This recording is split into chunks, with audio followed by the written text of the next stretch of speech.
எல்லாருக்கும் வணக்கம். இன்னைக்கு நாம ஒரு ரொம்ப எளிமையான கதைய பத்தி தான் தெரிஞ்சுக்க போறோம். ஆனா இந்த கதைக்குள்ள தியாகம், எதிர்பாராத பரிசுகள்னு ஒரு பெரிய தத்துவமே அடங்கியிருக்கு. நம்ம மனச தொட்டு வாழ்க்கையோட உண்மையான செல்வம்னா என்னன்னு புரிய வைக்கிற ஒரு அருமையான கதை இது. இந்த பழமையான குறள் விருந்தோம்பலோட பெருமை பத்தி சொல்லுது. விருந்தினர்களை நல்லா உபசரிக்கிறவங்களோட நிலத்துக்கு வித கூட தேவையில்லைன்னு சொல்லுது.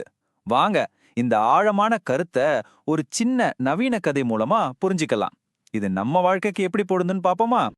சரி, வாங்க கதைக்குள்ள போகலாம். ஒரு அம்மாவோட வாக்குறுதியில இருந்து தான் இந்த கதையே தொடங்குது.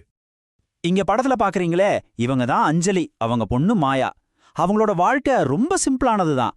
ஆனா அவங்களுக்குள்ள இருந்த அன்பு ரொம்ப ரொம்ப பெருசு. மாயாவோட சின்ன சின்ன சந்தோஷம் கூட அஞ்சலிக்கு ஒரு பெரிய உலகம் மாதிரி. மாயா ஸ்கூல்ல இருந்து ஒரு ட்ரிப்பு போறா. அதுக்காக அஞ்சலி தன்னோட சின்ன சின்ன ஆசைகளையெல்லாம் கூட தியாகம் பண்ணி ரொம்ப கஷ்டப்பட்டு கொஞ்சம் கொஞ்சமா பணம் சேர்த்து வச்சிருந்தாங்க. இது வெறும் பணம் இல்ல, தம் மகளோட சந்தோஷத்துக்காக அவங்க விதைச்ச ஒரு நம்பிக்கை விதை. அந்த பயணத்தை நினைச்சு மாயா அவ்வளவு சந்தோஷமா இருந்தா. மகளுக்கு இந்த சந்தோஷத்தை நம்மளால கொடுக்க முடியுதேன்னு அஞ்சலிக்கும் மனசுக்குள்ள ஒரு பெரிய ஆனந்தம். ஆனா வாழ்க்கை எப்பவுமே நம்ம நினைச்ச மாதிரி போறது இல்ல இல்லையா? அன்னைக்கு சாயங்காலம் அவங்க வீட்டு கதவை தட்டின ஒரு சத்தம் அவங்க வாழ்க்கையில ஒரு பெரிய புயலையே கொண்டு வர போகுதுன்னு அவங்களுக்கு தெரியாது. ஆமாங்க, ஒரு எதிர்பாராத திருப்பம் காத்துட்டு இருந்துச்சு. வாழ்க்கையில இப்படி திடீர்னு ஒரு திருப்பம் வந்தா என்ன நடக்கும்? இந்த கேள்விதான் நம்மள கதையோட மையப்புள்ளிக்கு கூட்டிட்டு போக போகுது. அஞ்சலியோட அன்பையும் தியாகத்தையும் சோதிக்க போற தருணம் இது. அன்னைக்கு சாயங்காலம் அஞ்சலியோட குடும்ப நண்பர்கள் ரொம்ப சோகமா அவங்க வீட்டுக்கு வந்தாங்க. திடீர்னு வந்த ஒரு புயல்ல அவங்களோட வீடு, பொருட்கள்னு எல்லாமே போயிடுச்சு. அவங்க கண்ணுல தெரிஞ்ச அந்த வலி அஞ்சலியே ஒரு ரொம்ப கடினமான முடிவெடுக்கிற சூழ்நிலைக்கு தள்ளுச்சு. இப்போ அஞ்சலிக்கு ஒரு தர்ம சங்கடமான நிலைமை. ஒரு பக்கம் தன் செல்ல மகளோட கனவு, அவளுக்கு கொடுத்த வாக்குறுதி, இன்னொரு பக்கம் ஆதரவில்லாம நிக்கிற நண்பர்களோட துயரும். மகளோட சந்தோஷமா இல்ல வந்தவங்களோட அவசர தேவையா? ஒரு தாயோட மனசு எவ்ளோ போராடி இருக்கும் இல்லையா? அஞ்சலி என்ன முடிவு எடுத்திருப்பாங்க? வாங்க அடுத்த பகுதிக்கு போகலாம். அவங்க மனசார எடுத்த அந்த முடிவு எவ்வளவு அழகான ஒரு பாடமா மாறுதுன்னு பாப்போம்.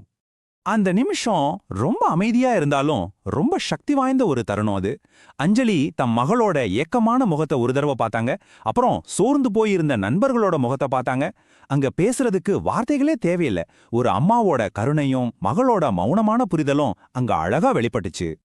அஞ்சலி ஒரு முடிவெடுத்தாங்க.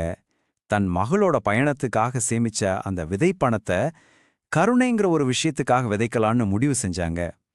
முதல்ல வந்தவங்களுக்கு நல்லா சூடா சாப்பாடு போட்டாங்க. அப்புறம் ராத்திரி தங்குறதுக்கு ஒரு பாதுகாப்பான இடம் ஏற்பாடு பண்ணாங்க.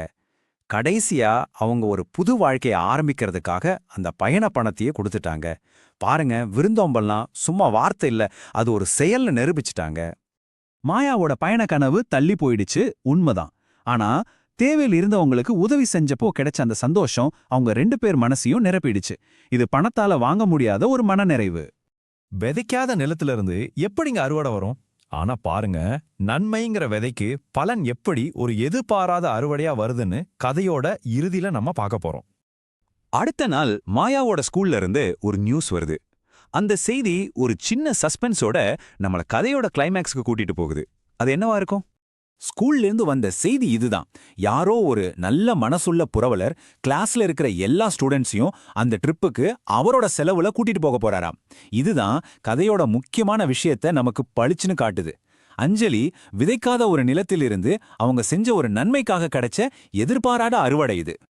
அப்போ இதுல இருந்து நாம கத்துக்க வேண்டிய முக்கியமான விஷயம் என்னன்னா, தாராள மனசோட இருக்கிறவங்களுக்கு அவங்க நினைக்காத வழிகள்ல நிச்சயம் பரிசு கிடைக்கும். உண்மையான செல்வங்கிறது நாம சேர்த்து வைக்கிறதுல இல்ல, மத்தவங்களோட பகிர்ந்துக்கிறதுல தான் இருக்கு. இந்த கதை அதை நமக்கு ரொம்ப அழகா சொல்லியிருக்கு. நன்றி.